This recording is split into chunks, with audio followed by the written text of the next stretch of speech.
Halo, pada kesempatan ini, di sini kita akan membahas tentang dispersi. Mengapa mempelajari dispersi? Untuk mengetahui suatu mengenai penyebaran nilai pada data terhadap nilai rata-rata dan untuk digunakan membandingkan sebaran data dari informasi distribusi nilai. Pengertian dari ukuran dispersi. Ukuran dispersi menggambarkan bagaimana suatu kelompok data atau data set menyebar terhadap pusatnya data atau ukuran sentralnya. Contoh, 3 kelompok data terdiri dari homogen, relatif homogeni, dan heterogen. Jenis ukuran dispersi ada dua, yaitu dispersi mutlak dan dispersi relatif. Dispersi mutlak digunakan untuk mengetahui tingkat variabilitas nilai-nilai observasi pada suatu data. Dispersi relatif digunakan untuk membandingkan tingkat variabilitas nilai-nilai observasi suatu data dengan tingkat variabilitas nilai-nilai observasi data tersebut. Pada jenis-jenis dispersi mutlak ada banyak macam-macam jenis, yaitu yang pertama ada jangkauan atau rank, yang kedua ada jangkauan antarkuartil dan semi interkuartil, yang ketiga ada deviasi rata-rata atau simpangan rata-rata, yang keempat ada variansi atau range, yang kelima simpangan baku atau standar deviasi. Begitupun juga dengan jenis dispersi pada relatif ada koefisien variasi atau range koefisien. Di sini juga kita akan membahas macam-macam jenis dispersi pada mutlak. Ada jangkauan. Jangkauan atau ukuran jarak adalah selisih nilai terbesar data dengan nilai terkecil data. Cara mencari jangkauan dibedakan antara data tunggal dan data berkelompok. Untuk data tunggal, range atau nilai maksimal kurang nilai minimal, atau R sama dengan X max kurang X min. Untuk data berkelompok, yaitu menggunakan titik atau nilai tengah dan menggunakan tepi kelas. Jangkauan adalah selisih titik tengah kelas tertinggi dengan titik tengah kelas terendah. Pada jangkauan juga adalah selisih tepi atas kelas tertinggi dan tepi bawah kelas terendah. Di sini juga ada contoh soal jangkauan pada data tunggal. Kelompok data ke-1 ada 1,4,7,8,9,11 sama dengan R sama dengan 11 kurang 1 sama dengan 10. Kelompok data kedua 10,10,10,10 sama dengan R sama dengan 10 kurang 10 sama dengan 0. Kelompok data ketiga 50,35,45,50 sama dengan R sama dengan 55 kurang 30 sama dengan 25. Dan juga ada contoh soal berkelompok. Tentukan jangkauan dari distribusi frekuensi pada tabel pengukuran tinggi badan 50 mahasiswa. Pada penyelesaiannya, titik tengah kelas terendah sama dengan 192, titik tengah kelas tertinggi sama dengan 172, tepi bawah kelas terendah sama dengan 139,5, tepi atas kelas tertinggi sama dengan 174,5. Jadi jangkauan sama dengan 172, kurang 142 sama dengan 30. Jangkauan berarti sama dengan 174,5 kurang 139,5 sama dengan 35. Yang kedua, ada jangkauan antarkuartil dan jangkauan semi-interkuartil.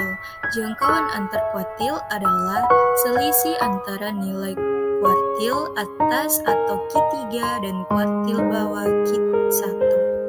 Jangkauan semi-interkuartil atau simpangan kuartil adalah setengah dari selisih kuartil atas atau Q3 dengan kuartil bawah Q1. Contoh soal pada jangkauan antarkuartil atau JK dan jangkauan semi-interkuartil atau QD. Pada soalnya diketahui data 2,4,6,8,10,12,14. Ditanya JK dan QD, jawabannya atau penyelesaiannya JK sama dengan Q3 kurang Q1 sama dengan 12 kurang 4 sama dengan 8. Q3 sama dengan 1/3 atau Q3 kurang Q1 sama dengan 1/2 atau 12 kurang 4 sama dengan 4. Yang ketiga, ada deviasi rata-rata atau simpangan pada rata-rata. Deviasi rata-rata adalah nilai rata-rata hitung dari harga mutlak simpangan-simpangannya. Contoh soal deviasi atau simpangan rata-rata. Tentukan simpangan rata-rata dari 2,3,6,8,11. Rata-rata hitung sama dengan X bar sama dengan 2 tambah 3 tambah 6 tambah 8 tambah 11/5 sama dengan 6. Jadi XR pada sigma XI kurang X bar per N sama dengan 14/5 sama dengan 2,8. Berikut ada variansi atau variance. Variansi adalah nilai tengah kuadrat simpangan dari nilai tengah atau simpangan rata-rata kuadrat. Untuk sampel variansinya atau variance sampel disimbolkan dengan S2. Untuk populasi, variansnya atau varians populasi disimbolkan dengan simbol sigma. Contoh soal variasi atau variance. Tentukan varians dari data 2,3,6,8,11. Pada penyelesaiannya, N sama dengan 5, X bar sama dengan 2 tambah 3 tambah 6 tambah 8 tambah 11, 5 sama dengan 6. Pangkat 2 berarti sigma kali X kurang X bar 2 per N kurang 1 sama dengan 54 per 5 kurang 1 sama dengan 13,5. Simpangan baku atau standar deviasi. Simpangan baku adalah akar dari tengah kuadrat simpangan dari tengah atau akar simpangan rata-rata kuadrat.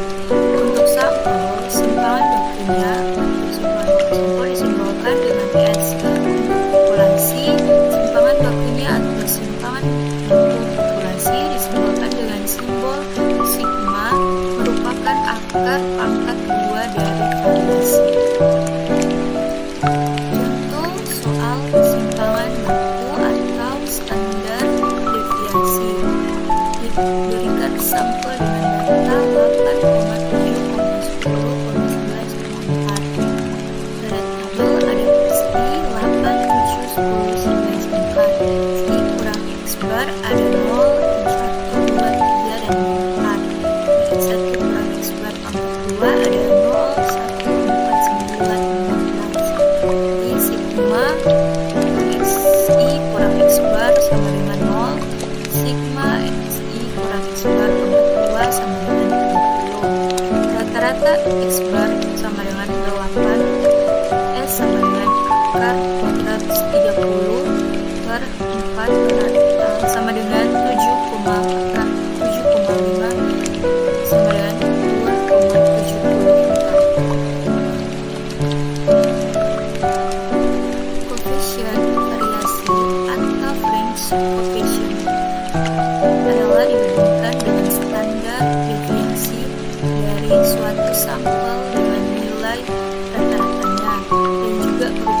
suatu latihan. Contoh soal koefisien variasi atau French coefficient.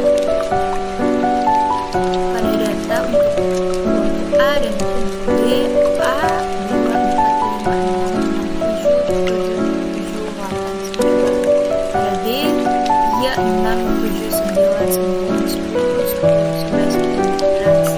Kelompok A rata-rata sama dengan 61 S 2,0. Pada kelompok B rata-rata sama dengan 87 S 2,7. Penyelesaiannya, maka atau A sama dengan 8 per S bar dikali 100% sama dengan 2,0 per 6,1 kali 100% sama dengan 3,3 atau 2%. Maka atau B sama dengan S per X bar kali 100% sama dengan 2,7 per 8,7 dikali 100% sama dengan 30,7%. Pada saat ini juga kita akan membahas rata-rata dan standar deviasi pada data kelompok. Rata-rata merupakan nilai yang menunjukkan pusat dan nilai data dan merupakan nilai yang dapat mewakili dari keterpusatan data. Rata-rata itu merupakan nilai yang diperoleh dengan menjumlahkan semua nilai data dan membaginya dengan jumlah data. Standar deviasi pada data kelompok. Standar deviasi atau simpangan baku biasanya diajarkan pada ilmu statistik untuk mengukur tingkat kesamaan atau kedekatan dalam suatu kelompok. Pada rata-rata hitung, cara perhitungan rata-rata dilakukan dengan menjumlahkan seluruh nilai data suatu kelompok sampel, kemudian dibagi dengan jumlah sampel tersebut. Jadi, jika suatu kelompok sampel acak dengan jumlah sampel N, maka bisa dihitung rata-rata dari sampel tersebut dengan rumus sebagai berikut. X bar sama dengan 1 per N atau X1 tambah X2 tambah titik tambah Xn. Jika dinotasikan dengan notasi sigma, maka rumus di atas menjadi X bar sama dengan 1 per N sigma I sama dengan 1 dengan Xi. X bar sama dengan rata-rata hitung Xi nilai sampel ke I, N jumlah sampel. Pada contoh soal rata-rata hitung, hitunglah rata-rata dari data 6,6,4,6,5,5,6,7,6,8. Jawaban atau penyelesaian dari data tersebut dapat kita ketahui bahwa jumlah data adalah 11 atau N sama dengan 11. Dengan menggunakan rumus kita dapat menghitung rata-ratanya.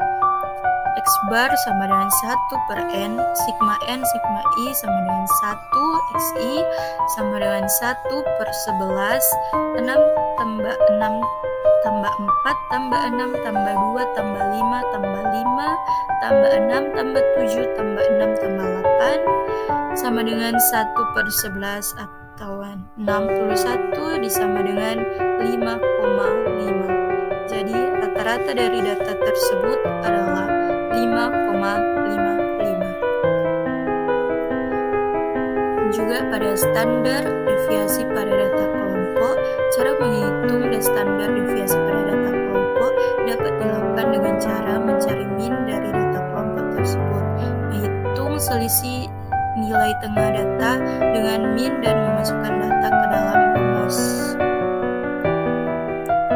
Contoh soal deviasi pada data kelompok. Terdapat 11 nilai dari siswa kelas 12, di antaranya 89,60,96, 87, 76, 66, 85, 80, 78, dan 90. Berapa kira-kira nilai standar deviasinya? X bar sama dengan 89 tambah 60 tambah 96 tambah 87 tambah 80 tambah 76